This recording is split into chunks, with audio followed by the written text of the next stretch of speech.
Oh, Oh, good to see you, man. Good to yeah, see you.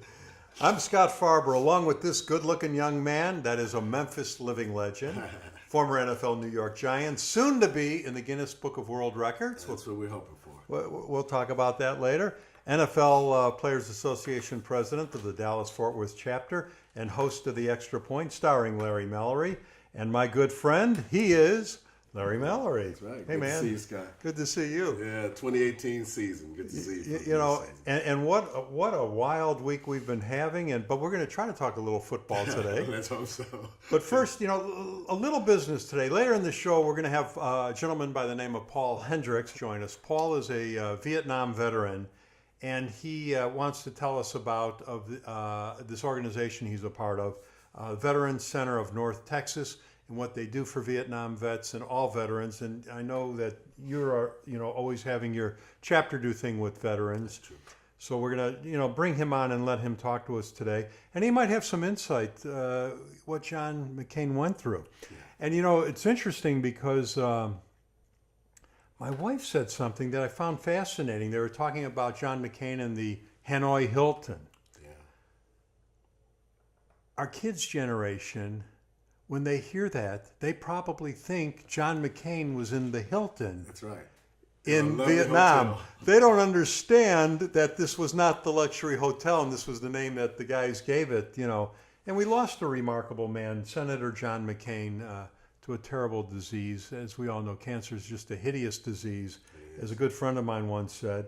What were your thoughts of John McCain? Ooh, so many. My 90-year-old mother actually wrote a little document that she's been trying to give McCain as to how much of a positive influence he was on her when he stood up for his competitor in the presidential race. Obama. Yeah. I got to ask you a question. I do not I can't trust Obama. I have read about him, and he's an Arab. He is not. No? No, ma'am. He's a decent family man, citizen that I just happen to have disagreements with on fundamental issues, and that's what this campaign is all about. He's not. Thank you. Thank you. Well, what I didn't understand, I know, he was beaten and tortured every day and survived. Mm-hmm. But my question is, they were going to release him, and he refused it to keep taking the torture until all the men before him were going to be released, which, says volumes about him. But my question is, when they found out his father was a high-ranking official, so why would Vietnam be willing to let him go then? I never understood that. Why was it okay to release him because his father was high up? Well, now, obviously, I don't know the specifics, but what I have heard from some of the newscasts was that they wanted to use him from a propaganda perspective. Oh, I got you. They had one high-level ranking, so there was probably some negotiating ploy. Yeah. But I'll tell you, something just hit me in terms of you asking me that question. I lived outside the country for a long time. Right. And everywhere I lived, and this was in the 80s and 90s and early 2000s, everywhere I lived, there was an honor. When I moved to a foreign country, I was looked upon honorably. Right. It was like, and that's what John McCain's idealism was. It was like he represented a part of America that everyone desired to come to, wanted to be like, wanted to mimic, and it was a degree of not necessarily bipartisanship or bipartisan or anything like that. It was a fair and equal opportunity for someone to get up in life. And so, when I lived outside the country, honestly, John McCain's personality and his ideals was basically what I experienced. Right. Because people thought so highly of our country. Well, they called him the Maverick, and that was because he was willing to work with the other side. Yeah. He said what he felt was the right thing to do. It didn't have to always follow party lines. It's a little bit different right now. Yeah, it is. It's. I attribute to John, though. Yeah. Oh, he was a wonderful man. Exactly. He was a great man. And then he died on the 25th of August. Ted Kennedy died on the 25th of August, 9 years earlier. Yeah. They both died from the same form of brain cancer. Isn't that something? It's just, Was it the multiple myeloma? I think that, because I've heard of that before. well, it's got some name that I don't Something even to want do to with try to pronounce. Right. You know, but it just, two guys that fought tooth and nail over policy. They were probably good friends, Yeah. you know, when the cameras weren't rolling and they were arguing. And then to die in the same day and of the same hideous disease, there's something prophetic about that. I just, Is there anyone to take up that mantle? pardon me now? Is there anyone in the Senate that can take up the type of mantle that? Well, everybody in the Senate claims they could, but I don't know. He was really one of a kind. Yeah, he really was. You know, and when you see his injuries, you know, like when you talk about his arms and you read about how his plane was shot down and underwater, he broke both his arms and his rib cage, and he was able to free himself with his teeth, Yeah. and then was immediately beaten, and it's just awful. I mean, and in all of his speeches, you know, they've done all these clips and stuff on him. He always reflects that too. Yeah, yeah. And I did not realize that his mother is 106. Yeah, you know, that cancer got him early. You know, he was only 81, going to be 82 soon, but his genes were he was going to be around a while. Yeah, that's true. Yeah, yeah. That's right. So his mom is still alive now. That's what, you know, that's what I deduced from hearing it this morning, that his mom had lost her child. She was 106 years old. Got to figure out a way to tape her for the website. That's a good point. You know, got to tape her. And then you were talking about your mom at 90 years old, and you think of people at that age, all they've seen. You know, and for her to want to write a letter of thank you to John McCain is amazing. Yeah. You know, when you were telling me about it before we started the broadcast, it reminded me of a lady I'd interviewed for the website years ago. And she told the story how when she first moved to this area, they tried to buy a home, I guess, in McKinney or Garland, one of the suburbs of Dallas, and they were turned down. So she wrote a letter to her congressman, LBJ.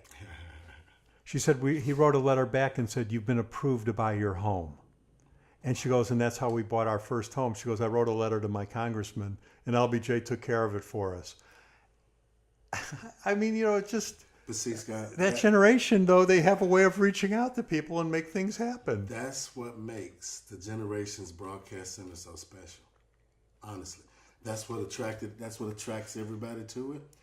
When you capture everyone just Has like a story. Everyone has a story. Yeah. And when GBC captures these stories and are able to chronicle them Right, for youth, that is what we're attempting to do Right. for our children now. We're trying to get them off the phones. Right, right, And at least right. share some of the history of how you got to where you are. And that's what Right. GBC does. Right, right. And we're finding that the older you get, the more interested you get. Yeah. You know, the more interesting, you know, even your backgrounds, you know, where you came from and that type of history is a little bit more interesting. All right, well, let's move on to some football for a while. Let's leave the world of politics for a while, but God bless John McCain. He was one of a kind, man. All right, how many games is Cleveland going to win this year? Well, they're going to start. You know, there was such an interesting conversation about the Cleveland quarterback over the weekend. I don't know if you saw it, where Coach Dungy said, "Oh, I think Baker Mayfield ought to go in and play," and the defensive back, I forgot his name. He said, "Now, come on, Coach. Now, Tyrod Taylor has done a really, really pretty good job. He deserves to start the season." I think Tyrod is a leader. I think he's coming off of a team where he's accustomed to being a leader. I think it's a good place for Baker Mayfield to be, coming out of college, having somewhat of a college perspective coming out. You know, he's a little aggressive in college, and coming into the professional ranks, he at least gets a chance to come behind a veteran. And you can see how that works very well for Carson Wentz, who just won the Super Bowl last year. Right. Folks kicked in and came in and helped him out. So I think it's a good position for Mayfield to be right now. And I think that Tyrod will be a good leader on that team. They're going to win some games. Okay, some, but you're not going to give me a number. No. You know, there's a lot of parity as I'm watching this preseason. However, and I'm not sure if this is correct or not, but I think this is one of the first preseasons where the starters have played less than I've ever seen before. I think that's just because of injuries. You're right. You know, you're exactly right. Because you know, there's just been too many season-ending injuries to guys, and a couple guys have gotten hurt. I forgot who it was, tore an ACL and is out for the year now. That's right. That gets to that argument: should there even be a preseason in the NFL? That's a good point. Good point. And it also, it gets to a conversation that we're going to have today, which I don't know if you're familiar with. There's actually a new league being planned called the Alliance League, but we'll talk more about that. Because I got to get it all together. You got to get it figured out first. Right. All right, so we heard it here first. That's right, the Alliance. The Alliance League. Well, but let me ask you, what did you guys think of the preseason games? The way me as a non-player, the way I perceive it is part of the television deal for them to recoup some of their money that they give to the NFL for the rights to broadcast the games is they're able to sell advertising in the preseason. Not for as much money, obviously, but it's probably very profitable. Yeah. That's number one. Number two, the owners are filling the seats because when you buy your season ticket, you also have to buy your preseason games. Right. So it comes down to money at the player's expense. So when you were playing in a preseason game, were you thrilled to be playing in it? Well, that's the way that you phrase that and position that is excellent because it talks about pre-1993 and post-1993. You love that year. Yeah. Pre-1993, preseason was the way you made the team. Right. Right. Your starters, just like we just spoke about, played a lot more in those preseasons than they do now. Right. Nowadays, the preseason is really, just as you very, very rightly explained, you're seeing starting offenses go against second-team defenses.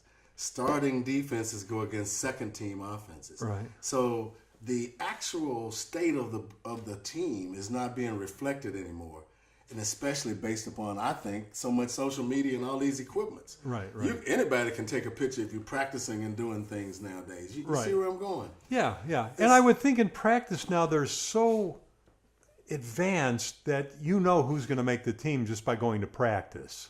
Right, but they don't want. They're trying to keep that coveted, Right. because of the scouting reports and because of the team competition, Right. league competitions.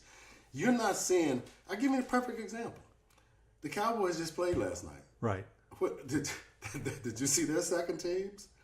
Well, I It saw was the score. 17-0 to halftime. Yeah, I saw the scores. Yeah. I didn't watch the game. It's like what it's revealing is how your depth is.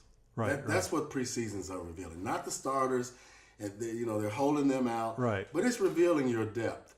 And I think our analysis of the preseason is going to, and we always talk about the overriding consistent module for NFL sports is injury. Right. So if you have a deep team, then you have much more of a chance of getting through that 16-game season. And I think that's what preseason is showing now. Yeah. They're getting that second team, this replacement guys ready, and then they're really doing a strong job on the starters in practice. So if you were in control, would there be preseason games? Yes, it would be. And it would be because I would be on the capitalistic side of things. Right. And I would want to make, because the coaches get paid. Well, do the players want preseason games? I was about to ask that. I don't know. I can't see. In our day, players got a certain amount in the preseason. Right. But now I think that has been adjusted for the CBA, and I don't know the exact answer to the adjustment in preseason. See, I just think it's a real tough time, because the players go out there and they want to play and they want to perform, and if you don't give it your all, you could get hurt. Yeah. So they're out there giving their all, but at the end of the day, I just don't know how important those games are. In college, they don't have a preseason, but the stacked big name teams seem to try to play a lesser team at the beginning of the year. Right. But that lesser team is playing a giant team, and their incentive is if I could knock off the giant, Appalachian State and Michigan or something a couple of years ago, it changes the whole landscape of that college too. Prairie View and Rice this past weekend. Yeah. Rice had to beat Prairie View on the last second field goal. So. Right. But that's what I'm saying though. So I could see where in college it seems to be working, but all those games count. See, the preseason, I'm just a little leery of it. You know, as a fan, I'm a little, you know, I don't want my guys to get hurt. The Bears, okay, we know I'm a Bear fan, but the Bears had to play in the Hall of Fame game. So that means they're playing 5 preseason games. You know, the Bears aren't done. They have to play one more game. If one guy gets injured now, and then I go, okay, that's 5 games, and then 16. It's a long year. It's a long season. It is a long season. You know. And that speaks to depth. I Yeah. think you got to have some Yeah. depth because Yeah. you're not going to get through a 16-game season without any injuries. And in our day, if you did, they call you out. They say you're not hitting. Right. So now that you're going to be injured, so the deeper the team, the better. And the Cowboys didn't show a lot of depth the other day. All right. Well, you didn't tell me how many games Cleveland will win exactly, but maybe you'll give me this answer. And I know you already kind of talked about it, but I'm not taking it. What game will Baker Mayfield be named the starter? I'm convinced he's going to be starting this year. I think he'll probably start this year if they get up to 3 losses or so. You know, When you say get up to 3 losses, that means without any wins. without any wins. Okay. Yeah, I think that. So by week 4. Yeah, if Tyrod Taylor gets them off to a good start, then the locker room is going to gel behind Right. Tyrod Taylor.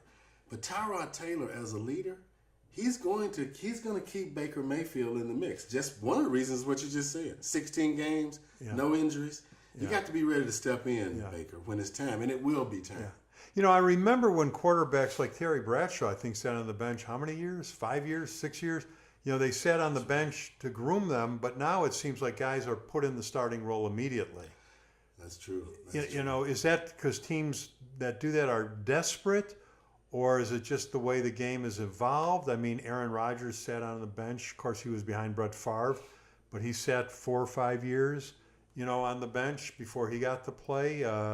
Turned out okay for him. It did. Steve Young sat on the bench. Of course, he was behind Montana, so you know he wasn't going anywhere. But he had a pretty good Hall of Fame career too. Yeah. So those are easier to understand, you know. So what is the real thinking in the NFL now? I mean, some of these guys go in immediately. Is just because they necessity, or because there is a thinking that maybe we could start them sooner? Well, I think all of the things you said, plus there's an evolution in the sport. You know, give me a perfect example. Eli Manning is still a drop back quarterback. When you defensive linemen like Randy Gregory and the DeMarcus Lawrence, these boys with the Cowboys are very athletic. They know where he is because he's going to be standing in the same place. Right there, all the yeah, time. yeah. And so we're also looking at the evolution of the game and the evolution of quarterbacks. Right. You got to be able to move nowadays because your defensive linemen are actually should be NBA forwards or NBA centers. You know, so everything you said is true. I think it's also the evolution of the game, and it's the fact that you have to be able to move now. The other thing I think I'd add to that though is if you were the owner and you gave me the kind of money that they're having to give these kids now based on the CBA, you'd be ready for me to play.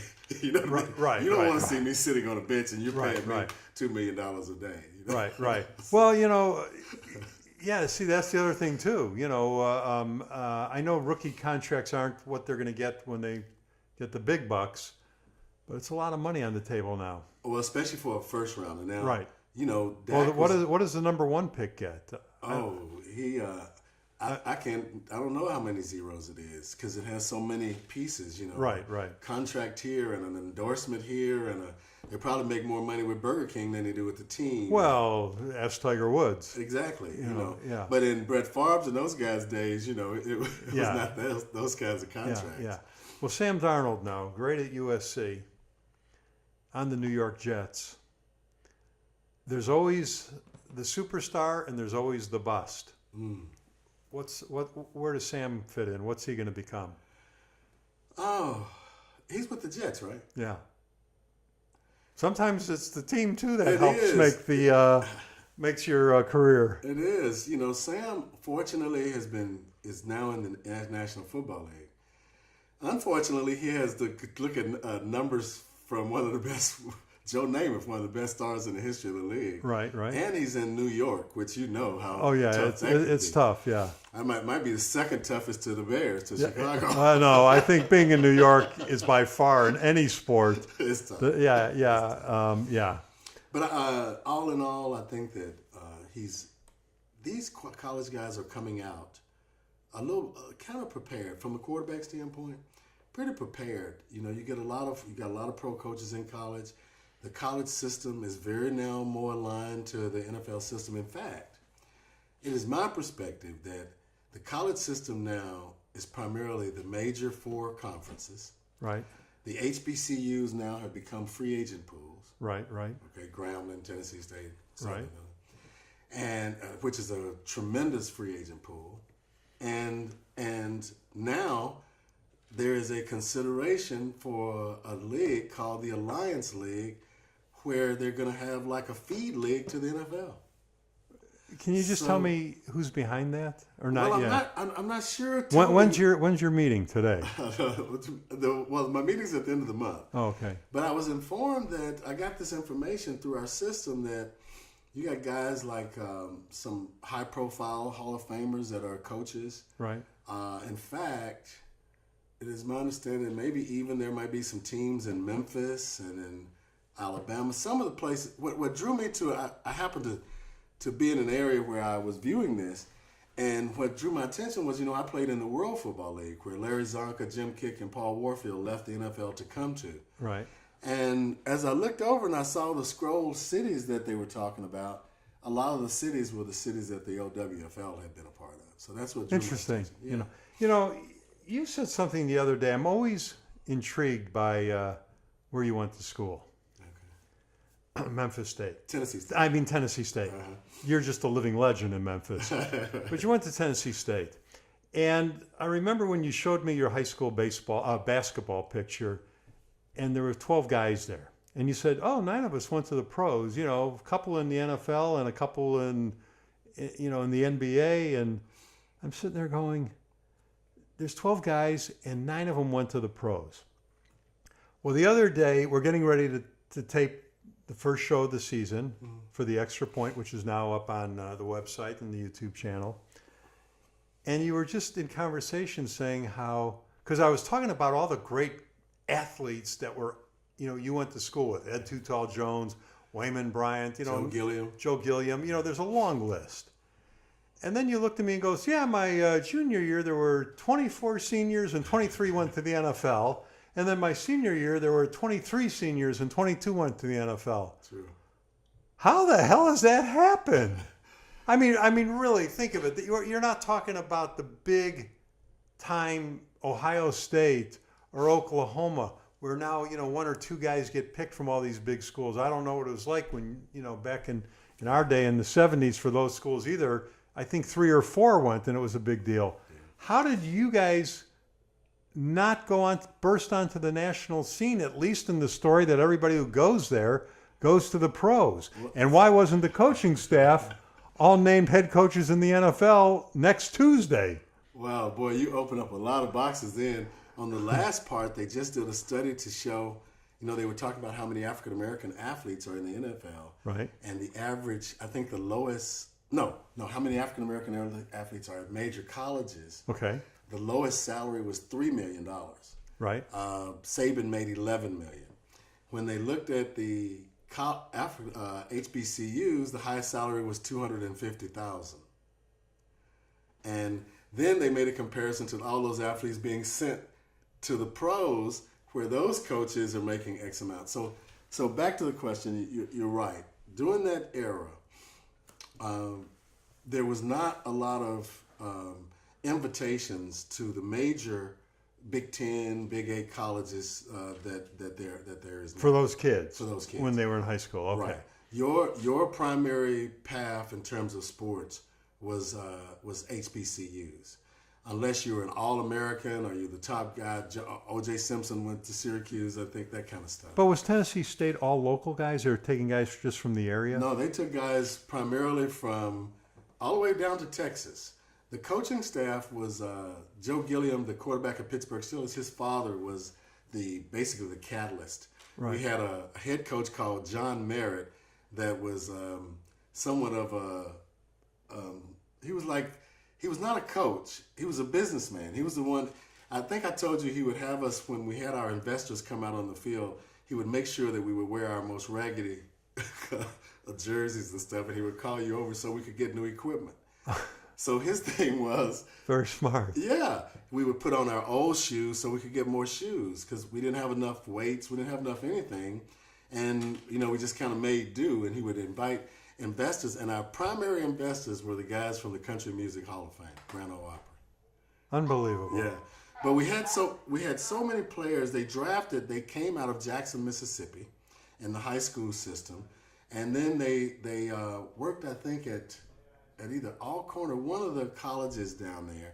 But when they all came together at Tennessee State, they recruited throughout the South and the Southwest, from Florida to Texas, all the way to Kentucky. So you guys, Ohio. you guys were recruiting just like Texas was recruiting, or Oklahoma was recruiting, or Ohio State was recruiting, and they're getting all the national attention, and their stars are winning the Heisman trophies, and their stars are going on to the NFL, and you guys are quietly sending everybody to the NFL. I think the major thing, that you got a good point. I think the major thing was that every one of those coaches came to your house, sit down with your parents, and told them that you were going to graduate first. See, our athletic program was first about graduation. Now forget about the kids. Mm-hmm. Didn't those coaches want to get into the NFL? As a coach, didn't they want to go up there? I would have thought so. I think that they would have gone up there, but I also know by the time that I got there, they were all in their 60s, 50s, and 60s. So their time was passing them Their by. time was passing, and they were having so much positive impact on young men. Yeah, yeah, You didn't go to that. You didn't play on that team unless you got your degree. yeah. And that was something in the 70s, that was a pretty important thing for African American families. All right, we're going to pause it here. We'll edit it back into this. Let's do them. All right, Adam, come on in. We're going to just take a pause in the activity. You're going to have to come up with some magic editing. Hello, gentlemen. Hey, Paul. Paul, you're going to sit right here, Paul, and meet Larry Mallory. Hey, Paul, how are you? Hey, Paul. Nice to meet you. There's Jack. Oh, you're an observer. How you doing, son? Hey, man, just sit down there. Larry, grab your. Oh, yeah. So let Paul sit down. All right, joining Larry and I today is Paul Hendricks, and Paul is a former Vietnam veteran. That's right. And Larry and I were talking earlier in the program about John McCain. When you were in Vietnam, were you aware of what the POWs were going through? That's a good question. Now, let me just kind of retrench this a little bit. So, my experience in Vietnam was in B-52s when we flew out of Guam in Thailand. So, a little bit different story than some of the guys who were in country. We were in country a lot, but we were 30,000 feet. Mm-hmm. So we definitely knew the plight of the POWs. As a matter of fact, the missions that I flew, we flew a lot of South Vietnam missions, but the missions I flew in North Vietnam were specifically to end the war in Vietnam, and we were. I think we could say we were under the president's direction to hit targets to bring the North Vietnamese leaders to the table. And the idea there was obviously to stop this war and let our prisoners go. That we were all, I was in college at the time, you could see these guys, just being paraded through the streets and having really bad stories. And so when I got into the Air Force, that was definitely something that, I was thinking about, am I going to get in that area? And of course I did at the end of Vietnam there.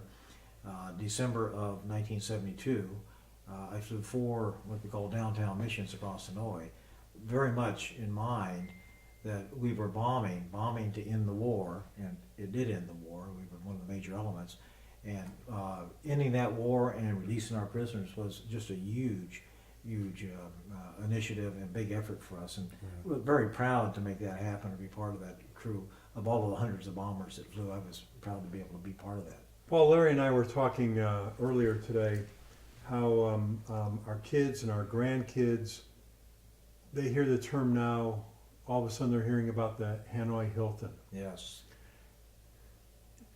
But in their mind, we're afraid that they're thinking they're staying in a posh Luxury hotel. hotel, right? They don't know what what the story behind the Hanoi Hilton was, you know, for all the POWs. So can you kind of give them a little history lesson? Sure.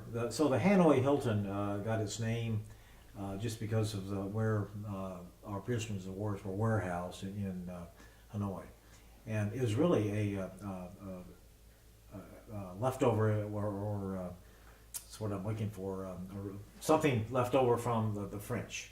As the French dominated Vietnam for a long time before the Americans got involved in the Vietnam War, and that was an actual area where the French used to hold Vietnamese prisoners and that sort of thing. So it was not a hotel; it was a barricade, if you will, or barracks, where these prisoners were actually warehoused in little tiny cells. Very barbaric conditions, no light in some cases, certainly no air conditioning or heating because it just wasn't there. I'm not even sure if they had light at the time. And very barbarian type activities were taking place there, lots of torture. I'm a very good acquaintance of Congressman Sam Johnson and now Senator McCain. Of course, we've talked about a lot, and there's a couple other Vietnam POWs in the area. And they're all disfigured, every one of them. If you look at Congressman Johnson, I mean, his hands are just beat to pieces. He can't hold a fork in his hand. He has to pick things up with one hand and put it in his other, and sort of like a robot eating. Just a lot of torture, and you wonder why. You just wonder why. To what end did that have on making the war any better or any worse for anybody? I don't think it really had a bearing. But this is where these prisoners of war were warehoused for years on end. I think Senator McCain was there for 5.5 years. I think Congressman Johnson was there for 6 or more years. And, you know, to what end is that? I mean, we want to have our prisoners of war released. We're trying to fight a war that has some sort of humanity to it. And prisoners of war just really doesn't make much sense to me. I mean, they're not much of a bargaining chip. Do you guys give any thought at all? Does it bother you? Are you happy about it? Vietnam is now a tourist area. You know, Americans go there for vacation. How is that? How does that work for you guys? Well, you know, I guess things change, and when we have a war, our goal is not to go in and destroy everything, wipe out every living entity in the area. Our goal is to try to achieve military political objective and have that objective resolved, and hopefully go back and rebuild and get peace going. I have not been back to Vietnam. I think I would like to go now that I see things are The Hilton's a civilized. little nicer now. Yeah, and I cannot believe that there was one piece of glass left in Vietnam. We bombed the holy heck out of Hanoi. But going back there, I've talked to several people. Actually, what's impressive to me is I know quite a few what's called boat people, people that in the 1975 escaped as the North Vietnamese had penetrated into South Vietnam, and they did not want to live in that communist environment. So they actually, some of them were on boats, some were on helicoptered out, and some of them were very young. Right. And now they're in leadership positions. They go back to see what happened. And it's really interesting to get their perspective. We have a very interesting story with the NFL's Players Association. Larry has a lady working for him there, Christine Waller. Christine Waller. And Christine was adopted by an American soldier. And we've taped her for the website, and it's a very interesting story because this American veteran, when he was in Vietnam, wanted to adopt her, and he got injured and was sent home without her. But he came back and got her after the war. And, he and his wife, raised her. And it was just an interesting story. And she talked about how she believes her parents had to give her up just to save her. And they tried to escape, and she has no idea who they were, what they were, no birth certificates. So there's a lot of interesting stories, here now from that. Christine's been very successful here and very helpful to the NFL. She has. You know, The normal conditions were just so challenging. I think John McCain actually went into solitary confinement.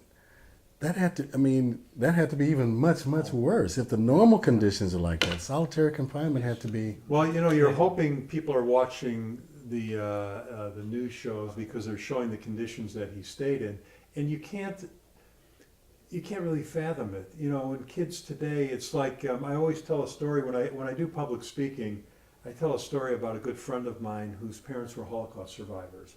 And I tell this remarkable story of a reunion his mom had with this other lady 40 years earlier. Now, I knew this woman because I knew her son, and I grew up with him. I'd known him since kindergarten.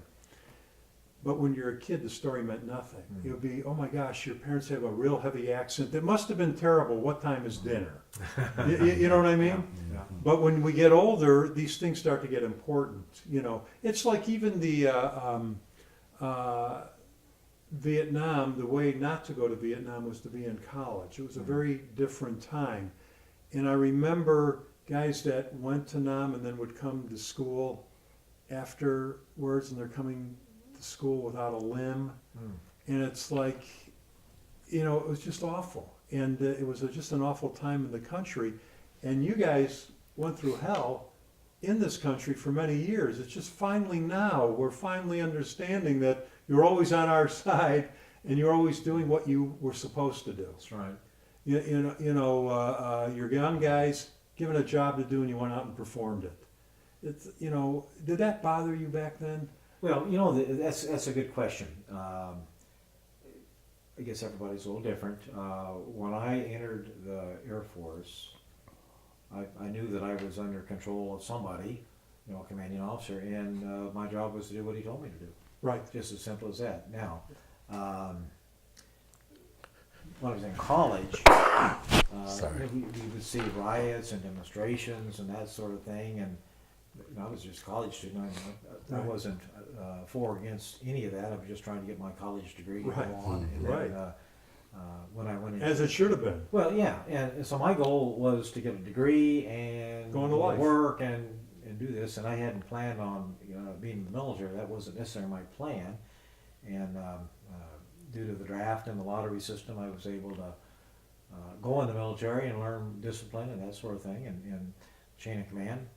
But doing the job that I was told to do was easy to do, and I think I only saw one incident of a time when there was someone protested while they were on active duty and said they weren't going to do it, and that was a scary situation. I mean, not scary; it was just traumatic because how could you? Right. Just how Right. could you not do what your country wanted you to do?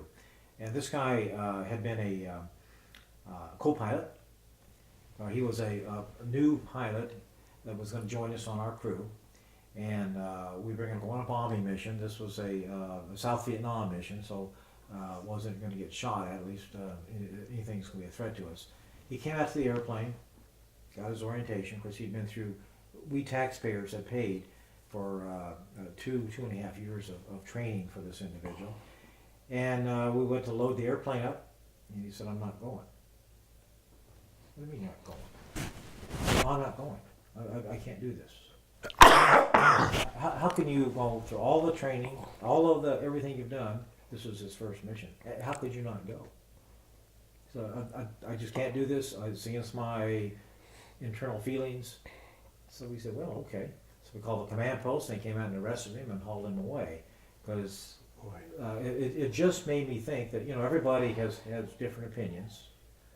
And I don't want to say we are blind to just having the leadership, but when you're ready to do your job, you just have to go forward. And this guy ended up going to the Philippines for trial and that sort of thing, and I don't know what happened to him after that, but his goal of doing the job for the United States Air Force was to fly training missions. Yeah. And you can do that, but that's really not doing your job. When you go in, you're in charge of doing combat. Yeah. And so that was just shocking to me. But otherwise, I didn't have a problem doing my job, and the guys I flew with, we were all into doing our job and surviving and coming home and being with our families. And at the end, obviously, the welcome home wasn't quite as warm as it could have been. Should have been. I think the welcome home was good in the fact that as far as we were concerned, that war was over. And we had accomplished the objective, that Right. was to get to the end state. Right. The Veterans Center of North Texas. Tell us about that. So the Veterans Center of North Texas, we think is fairly unique. We got our incorporation 501c3 on June 27th, 2014. So we were working hard up to that point to get the accreditation, certified by the state as well as the federal government as a nonprofit organization. And our business model is pretty much unique compared to a lot of the other organizations. There's a lot of wonderful, great veterans organizations in our communities in Texas. Texas is certainly a benevolent state for supporting our veterans. Our model is a little unique in the fact that we have 24 volunteers. We're an all volunteer, unpaid organization. So our model has us doing counseling, a tremendous amount of social work, which we hadn't planned on doing, but it's just the way it came out. Trying to understand what veteran issues are, and then find out what the root cause of those issues are. So we're constantly working to try to find out, why is there an issue? Why does a veteran need support? Why do their families need help to go forward? I mean, they're American citizens like the rest of us. What's going on here? So we're constantly working towards that root cause with the goal to work on the root cause and try to reduce or eliminate the cause of the problem. So we'll do that while we're providing social work and immediate need initiatives to get them going. And we satisfy the immediate need issues through our vast network of service providers. We have over 200 service providers we work with, some at the federal level, the VA for example, state level. State has a tremendous amount of support opportunities for our veterans, and then the county and the community. Community is just full of just great service agencies, which I had no idea ever existed. Yeah. And so our goal is to identify the root cause, work on the immediate needs, let our community, through our vetting process and hand-holding process, support our veterans. How do they reach you? Phone number. Okay, so our office phone number is 214-600-2966. Website? Website, www.vcont,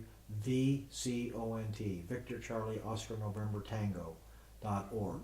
That's us. Yeah. Well, thanks for joining us today. Wonderful. I Yeah, it's appreciate the great. opportunity here. Great. All right. And then we're going to have to pick up, and I forgot where the hell my train of thought was. But that was very good. Great. You know, you did good. Please give me. Let me get this your business card. card for him. Thank you. Yeah, very interesting though. I have an observation. All right, I want to change topics with you for a minute. We taped our first The Extra Point starring Larry Mallory the other day. It's up on the website. We're going to be giving away a signed football at the end of the season. You're getting everybody to sign the football. But Byron Williams, who's also a close friend of yours, had a line that we're going to be using over and over and over. It was the greatest thing that somebody has ever said on that show. I thought I was going to bust a gut when he said it. And I loved, and he said it to Lifford. And Lifford was trying to talk about how they made him play center and this and that. And Byron just sitting back there, it's because you got a big head, Right. quietly. And Lifford is trying to save himself and going, no, I have these real long arms and I got these real big hands. And Byron goes, no, everybody with a big head plays center. That's right. It was great. So, you know, it was great. So how did that first show go for you? It feel good? I thought it was excellent, honestly, and I think that Generations Broadcast Center now is they're helping me develop the type of shows that not only is funny, not only is entertaining to our beautiful audience at the centers that we have it, but it's also informative. Right. And it tells guys, military or football guys, it tells them about the resources, the benefits, and the opportunities that are there for their families. And then above all, it highlights what, the positive aspects that they're doing in the community. So That is the important thing. All right, so until next time, just a couple of reminders to everybody. If you're watching on the website, always know to go to gbctv.net, which is short for the long way of going to the website, which is generationsbroadcastcenter.com, or you can watch us on YouTube on the Generations YouTube channel. And if you don't need to see these two young, good-looking studs, you can listen to us on iTunes and on Stitcher, of course. He's Larry Mallory. I'm Scott Farber. Be sure to watch the Extra Point television show starring Larry Mallory, and we'll see you next time. Thanks, All the best, everyone. Scott. All the best. All right, man. Take care.